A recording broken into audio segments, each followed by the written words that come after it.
नमस्कार। आपके अपने बिरवाल क्लासेज ऑनलाइन प्लेटफॉर्म पर आप सभी का स्वागत है। मैं हूं तरसेम बिरवाल। आज का विशेष सेशन सीटेट। सीटेट में जो संस्कृत 30 नंबर की आती है उसमें से 15 नंबर की पेडागोजी और 15 नंबर की व्याकरण से रिलेटेड क्वेश्चन आते हैं। बहुत आसान आते हैं, इतना कोई टफ क्वेश्चन नहीं आता। और जहां तक आपको यहाँ से मोस्ट इम्पोर्टेंट प्रश्न देखने को जरूर एग्जाम में मिलेंगे, ये इससे रिलेटेड आपको क्वेश्चन देखने को मिलेंगे। इससे आपको बेनिफिट क्या होगा कि आप ये क्वेश्चन देखिए और इससे रिलेटेड जो भी क्वेश्चन वो पढ़िए और इनको भी पढ़िए। यहाँ से भी प्रश्न आ सकता है और उनसे रिलेटेड भी क्वेश्चन आ सकता है। आपको पता लगेगा कि हमें क्या पढ़ना है। तो देखते हैं कि संस्कृत के अंदर कौन कौन से क्वेश्चन ज्यादातर, जैसे कि समास है, समास से प्रश्न पूछे जाने की संभावना रहती है। समास इसमें पूछा जा सकता है, समास में भी पूछा जा सकता है कि इसमें कौन सा प्रत्यय होता है। गया प्रत्यय होता है, गया गया प्रत्यय होता है इसके अंदर। और धातु पूछी जा सकती है, धातु धातु इसके अंदर अस धातु होती है, अस धातु होती है। उपसर्ग पूछ सकते हैं इसके अंदर, तो सम उपसर्ग होता है।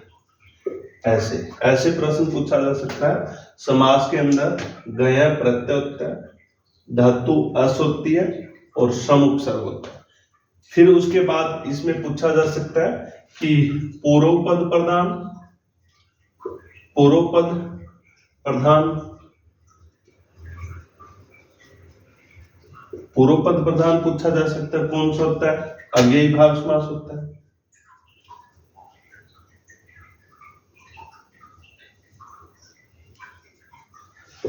अव्ययी भाव समास।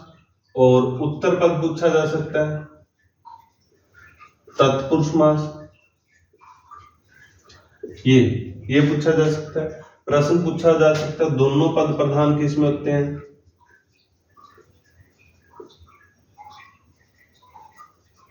दोनों पद प्रधान द्वंद्व समास में होते हैं, ये पूछा जा सकता है। अन्य पद प्रधान पूछा जा सकता है, अन्य पद बहुव्रीहि में होता है, बहुव्रीहि, ये पूछा जा सकता है। यहां से प्रश्न पूछे जाने की, ये नॉर्मल क्वेश्चन है, कोई डीपली क्वेश्चन नहीं है। ऐसे क्वेश्चन आपसे सीटेट के अंदर पूछे जाने की पूरी संभावना है। आप इस तरीके से पढ़ के जाइए। ये है समास के अंदर प्रत्यय कौन सा, धातु कौन सी है, उपसर्ग कौन सा। फिर पूर्व पद पूछा जा सकता है, उत्तर पद या दोनों पद, या फिर अन्य पद पूछा जा सकता है। यहां से प्रश्न देखने को आपको जरूर मिल सकता है। उसके बाद है समास से और कौन सा प्रश्न पूछा जा सकता है, जैसे कि हमारे पास इंपॉर्टेंट उदाहरण है, उदाहरण हमारे पास सप्तऋषि, ये पूछा जा सकता है। इसके अंदर समास पूछा जा सकता है कौन सा है, तो ये तत्पुरुष समास का उदाहरण है, तत्पुरुष समास का उदाहरण है। उसके बाद आपसे पूछा जा सकता है सप्तगंगम,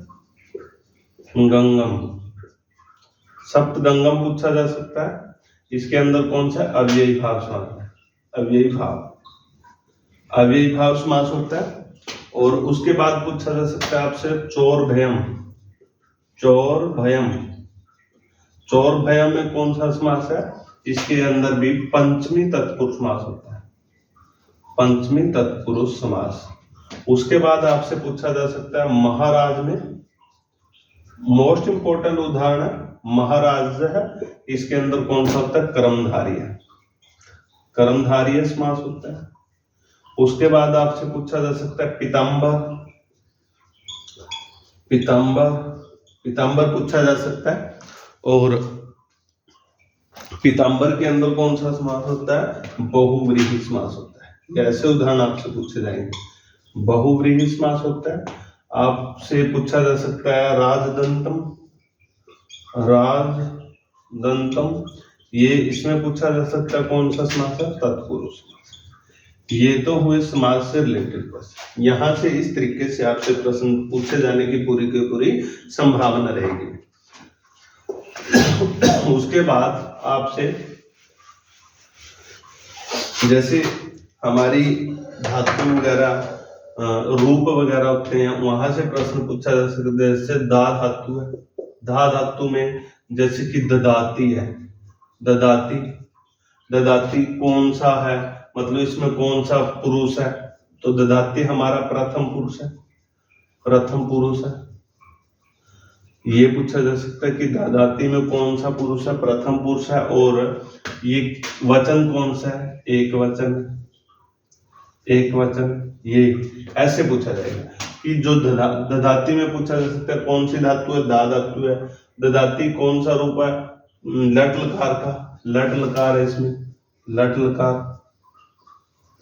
लट लकार है, और एक वचन, और प्रथम पुरुष एक वचन का उदाहरण है।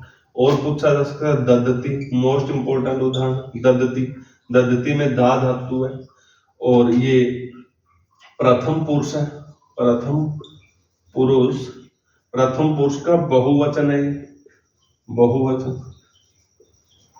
इसको बच्चे गलती कर देते हैं, ददती प्रथम पुरुष एक वचन कर देते हैं, तभी एग्जामिनर इसको देता है। तो ये पूछा जा सकता है ददती में प्रथम पुरुष बहुवचन है। उसके बाद पूछा जा सकता है ये जैसे कि हन धातु है, हन, हन धातु है, हन धातु का भी एक इम्पोर्टेंट है, जैसे कि लोट लकार में पूछा जाता है, हन धातु लोट लकार, इसका क्या बनेगा, हन धातु लोट लकार में गणंतु, गणंतु रूप पूछा जा सकता है, गणंतु रूप पूछा जा सकता है, इसमें कौन सा वचन है, कौन सा इसमें पुरुष है, तो ये प्रथम पुरुष, प्रथम पुरुष, प्रथम पुरुष बहुवचन है, बहुवचन, ऐसा पूछा जा सकता है आपसे। ये मोस्ट इंपोर्टेंट उदाहरण है। इसी तरीके से पठ धातु से, भू धातु से पूछा जा सकता है, क्री धातु से पूछा जा सकता है। इसके बाद आपसे प्रत्यय के बारे में पूछा जा सकता है, जैसे कि रत्वा, रत्वा में कौन सा प्रत्यय है, रत्वा के अंदर कत्वा प्रत्यय, त्वा। और पूछा जा सकता है रामः, रामः के अंदर कौन सा प्रत्यय, गया प्रत्यय, गया प्रत्यय पूछा जा सकता है, कौन सा होता है, भाववाचक होता है। उसके बाद आपसे पूछा जा सकता है रमणीय, जो मोस्ट इंपोर्टेंट है, रमणीय, रमणीय में अनियर प्रत्यय, अनियर प्रत्यय रमणीय में। और पूछा जा सकता है उक्त है, उक्त है में कौन सा प्रत्यय, कत प्रत्यय। और पूछा उदित है, उदित में कौन सा प्रत्यय, उदित में भी कत प्रत्यय। और उषित रूप भी इंपॉर्टेंट है, उषित में कौन सा प्रत्यय, कत प्रत्यय। और विद्या, विद्या, विद्या में कौन सा प्रत्यय है, तो इसमें भी कत प्रत्यय, कत प्रत्यय भी इंपॉर्टेंट है। अन्य प्रत्यय भी घय भी और कतो भी, और तुमन, पठितुम, लेखितुम, ऐसे वहां से भी आपसे प्रश्न पूछे जाने की पूरी संभावना रहेगी। ये मोस्ट इंपोर्टेंट आपके उदाहरण है, क्वेश्चन है। उसके बाद आपसे शब्द रूप पूछा जा सकता है, जैसे कि हरि है, हरि, जैसे हरि शब्द होता है हमारे पास छोटी का, हरि है हमारा शब्द है, तो आपसे पूछा जाएगा जो हरि क्या बनेगा, हरि, हरि बड़ी की मतलब इसमें छोटी शब्द है, और ये इसका रूप है। तो ये क्या है, ये प्रथमा विभक्ति का, प्रथमा विभक्ति का ये द्विवचन है, द्विवचन, द्विवचन, प्रथमा विभक्ति का द्विवचन है, यानी कि प्रथमा का द्विवचन, ऐसे भी आप समझ सकते हो। और हरिण पूछा जा सकता है, हरिण, हरिण कौन सा है, हरिण भी हमारा ये है हमारा द्वितीय विभक्ति, द्वितीय विभक्ति, द्वितीय विभक्ति बहुवचन, बहुवचन, ये पूछा जा सकता है, द्वितीय विभक्ति बहुवचन। और उसके बाद हमसे पूछा जा सकता है गुरु, गुरु, गुरु ये छोटा हो कि ये हमारा शब्द है, लेकिन पूछा जा सकता है शब्द गुरु बड़े की मात्रा वाला, तो इसमें कौन सा है, ये हमारा प्रथमा का हमारा द्विवचन, द्विवचन, प्रथमा का द्विवचन है। और पूछा जा सकता है गुरु,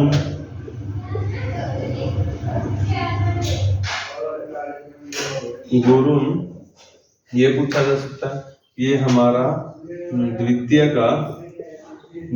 का बहुवचन, बहुवचन। ऐसे हमारे से प्रश्न पूछे जाने की पूरी संभावना रहेगी। ये मोस्ट इंपोर्टेंट प्रश्न है, आपसे यहाँ से प्रश्न पूछे जाने की संभावना रहेगी। उसके बाद हमसे प्रश्न पूछे जाएंगे जैसे कि भाषा में कौन सा प्रत्यय, भाषा में अच और टाप प्रत्यय, भाषा में अच प्रत्यय और टाप प्रत्यय दोनों प्रत्यय होते हैं। और आपसे पूछा जा सकता संस्कृत में हमारा कत प्रत्यय होता है। और पूछा जा सकता है व्याकरण में वी उपसर्ग आंग, ये पूछा जा सकता है कौन सा उपसर्ग है। संस्कृत में कत प्रत्यय, भाषा में अच और टाप प्रत्यय, और संस्कृत में कत, व्याकरण में वी और आंग प्रत्यय है। और पूछा जा सकता है कति वेदांग, पूछा जा सकता है आपसे कति वेदांग, 6 होते हैं।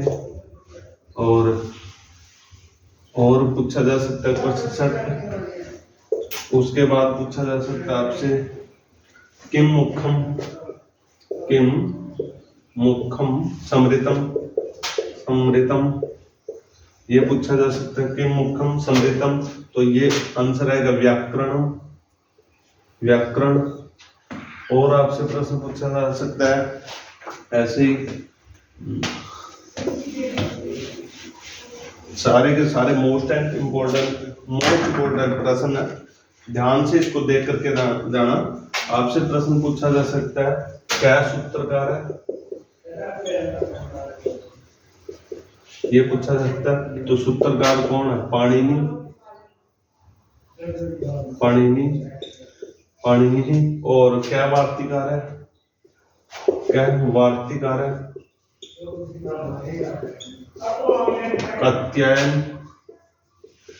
कात्यायन या वररुचि,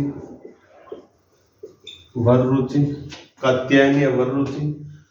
क्या कौन सूत्रकार है? ये पेडागोजी में प्रश्न पूछा जा सकता है। व्याकरण में भी क्या सूत्रकार है? पाणिनि। और क्या वार्तिकार है? कात्यायन या वररुचि।